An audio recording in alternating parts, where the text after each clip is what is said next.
राज्यामध्ये महापालिकेच्या निवडणुका जाहीर झालेल्या आहेत आणि प्रत्येक जिल्ह्यामध्ये आमचे मित्र पक्ष आणि आम्ही एकत्र बसून युती करण्याचा प्रयत्न करतोय।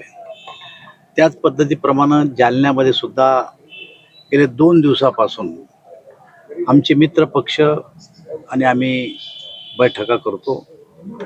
कालही बबनराव लोणीकर, अर्जुनराव खोतकर, कैलाश गोरंट्याल, भास्करआबा दानवे, अरविंदजी चव्हाण, ब्रह्मानंदजी चव्हाण असे सर्व आमचे मित्र पक्ष एकत्र बसलो।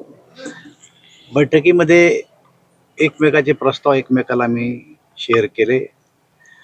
कोणी कोणत्या जागा मागितल्या त्याच्यावर आम्ही आज आमच्या पक्षाचे सगळे नेते एकत्र बसून चर्चा करणार आहे। ते त्यांच्या पक्षाचे नेते एकत्र बसून चर्चा करणार आहे आणि आज 4 वाजता आमची पुन्हा एकदा युतीच्या संदर्भामधली बैठक आहे।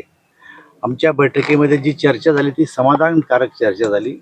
या शहराच्या विकासासाठी आपण सगळ्यांनी एकत्र यावं, या शहराच्या जनतेची भावना आहे आणि ती भावना डोळ्यासमोर ठेवून आम्ही एकत्र बसण्याचा निर्णय घेतलेला आहे आणि मला असं वाटतं की अंतिम टप्प्यात युतीची बोलणी आमची सुरू आहे।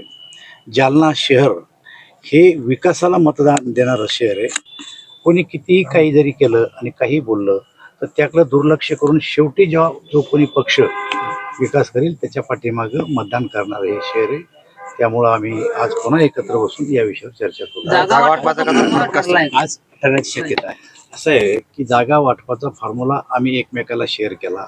आज आत्ता आपल्या राज्याचे सहकार मंत्री पाटील साहेब आत्ताच येऊन गेले, त्यांनी सुद्धा त्यांच्या पक्षाबद्दलची जी भूमिका आहे ती आमच्या समोर ठेवली आणि मला असं वाटतं ती भूमिका विचारात घेऊन त्यांनाही काही जागा सोडण्याचं आम्ही ठरवलं। राष्ट्रवादी काँग्रेसला तुम्ही प्रतिसाद देत नाहीत असं जिल्हाध्यक्षांचा आरोप आहे। असं आहे, त्यांनी कोणाजवळ आरोप केला मला माहीत नाही, पण आता आमच्यासोबत नाश्ता केला, आम्ही चहा पिलो, आमची चांगल्या गप्पा झाल्या आणि त्यांचे सहकार मंत्री होते, कमिशनर माजी आर्दळ साहेब होते, आपले शिक्षक मतदारसंघाचे आमदार होते, सगळे नेते आम्ही एकत्र होतो।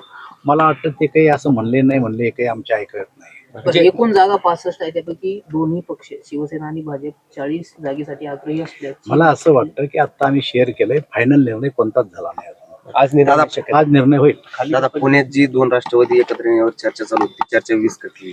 मला असं वाटतं या गोष्टीवर जे काय बोलायचं असेल ते दोन्ही पक्षातला कोणी एखादा नेता बोलन, त्याचा आमचा कशी काही संबंध नाही। आता किती वेळ लागेल अजून फायनल बोलणी व्हायला? फायनल आता हे चर्चा चालूच आहेत।